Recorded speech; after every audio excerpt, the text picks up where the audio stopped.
So I feel like I should say on this video that this is going to be 3 different recipes that I'm putting together to make one meal. So everything doesn't have to kind of go together the way that you see it on this video. You can actually just, if you want to do one recipe with something completely different, you can. If you want to make a pizza with something else, you can. So first we're going to start with chicken katsu.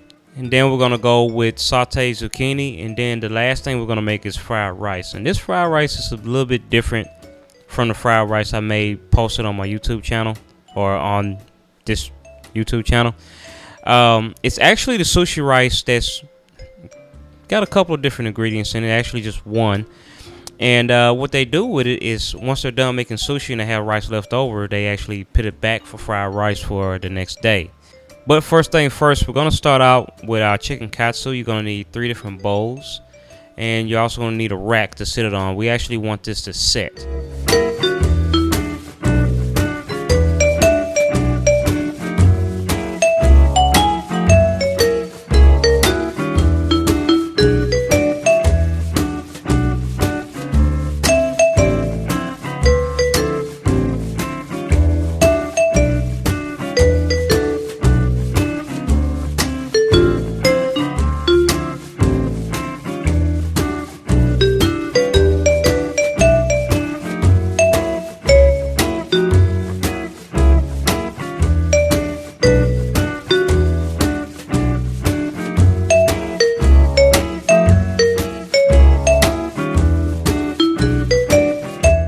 Alright, so to start off, you don't have to use chicken tenders like I use. You can use chicken breast, you can even use dark meat chicken if you feel like fighting with the bones and everything. I'm not going to do that. But I specifically got chicken tenders because it was on sale at the grocery store. I don't remember how much it was on sale for. And then it's a little bit easier to work with. You don't have to cut anything up. They're already in a perfect size pieces or whatever. So what you're going to do here is basically you're going to start off with your wet. And then you're going to go flour dredge. And then you're going to go back to wet. Then you're going to go flour dredge again. Back to wet. And then breadcrumbs. Now, you don't have to do that many coatings because doing that many coatings makes a thicker batter. I like the crunch and I like the thickness. If you like it a little bit thinner than that, I would say go wet, flour, wet, breadcrumbs. Now, once you have that coated properly, go ahead and make sure you have a rack or maybe a cookie sheet, something to set these on to let that batter kind of set onto the chicken. It fries better and it sticks to the chicken a little bit better when you do that.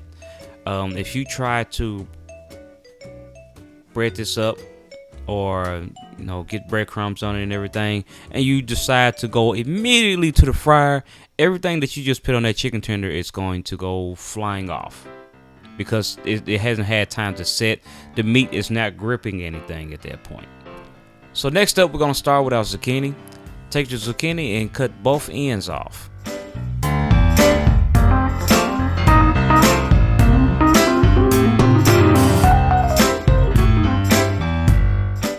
Okay, so once you have the ends cut off of the zucchini, you can do this one of 2 ways. You can either take the flat bottom of one of the cut ends, stand it on top, and take your knife and cut it straight down.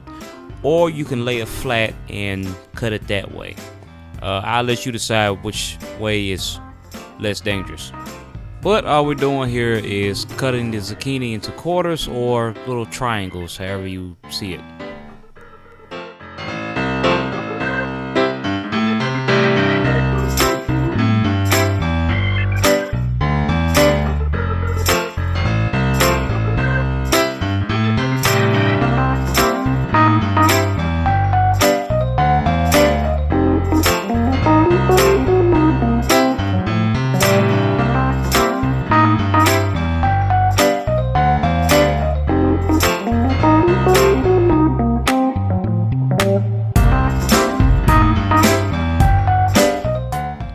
So I know what you're looking for. You're looking for a wok, right? Yeah, I don't have one. But I do have cast iron skillets, which is my favorite skillets and pans to use. So this just kind of what I prefer. It holds heat better and it distributes heat a lot better.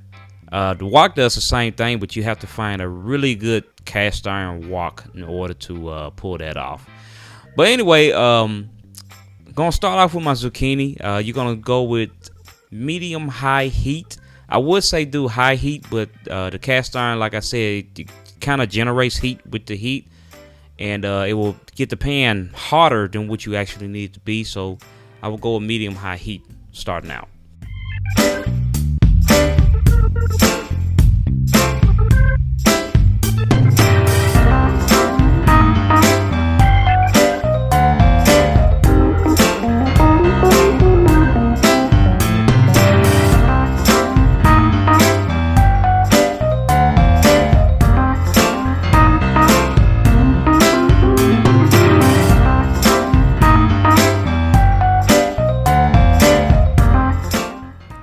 All right, so yeah, I know my pan is still dirty, and I'm okay with that because, it's for the sake of dishes. It's what it is. I'm not worried about the people, but at the same time, you don't have to do what I'm doing. You don't have to use the same pan. You just make sure that you keep it warm. And something like zucchini, you can actually keep that warm in the oven at a low 170 or whatever the lowest setting is on your oven until you get done cooking the rest of your food.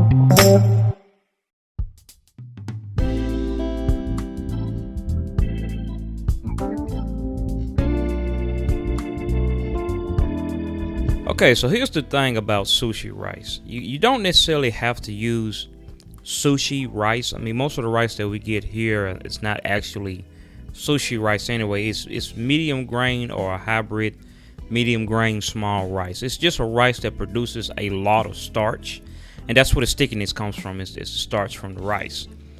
And what you do with this stuff is you take it, you boil it. I normally rinse it. A lot of people say not to rinse it because you need all the starch, but it's still starchy after I rinse it. But you cook it, dump it in a bowl, and you take this stuff called rice wine vinegar. You only need about a tablespoon. You spread it out, get you a spatula, and you just gently stir the rice. You don't want to break up too much of the starch and the protein in it because it won't be as sticky. Once you're done with that, you go ahead and stick it in the fridge for about an hour and let it cool down.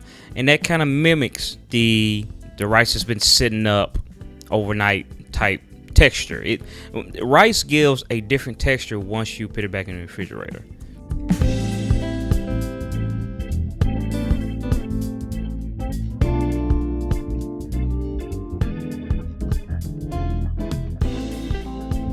Now for the fun part, the chicken katsu. Now, the one thing about it is frying oil is important. You should only use peanut, vegetable, canola oil to do frying. Otherwise, you're going to smoke your house out. Plus, I also learned that using cast iron skillet, it kind of keeps control of the oil heat. I'm not sure how true that is. Don't take my word on it, but it's, to me, it works better. But while you're filling the oil, I use vegetable oil, by the way, but while you're filling the oil, make sure to fill your oil and keep your oil level to about 1 inch away from the lip of the pan. You don't want to overfill it, and overfilling it is trying to fill it up all the way to the top, and as soon as you start frying something, you bubble over. That's dangerous, and you definitely don't want to do that.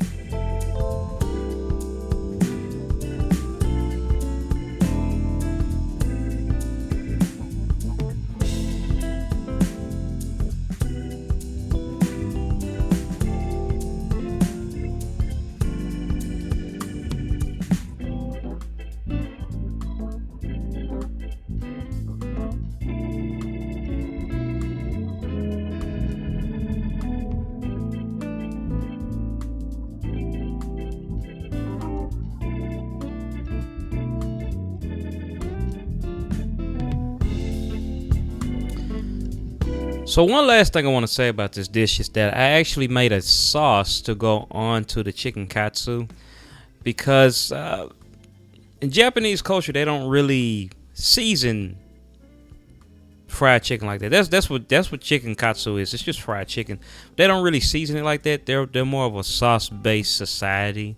So I decided to do the same thing, and what I did was I just kind of mixed soy sauce, hoisin sauce, and the little cans of orange juice that you can get out of the freezer section of the grocery store.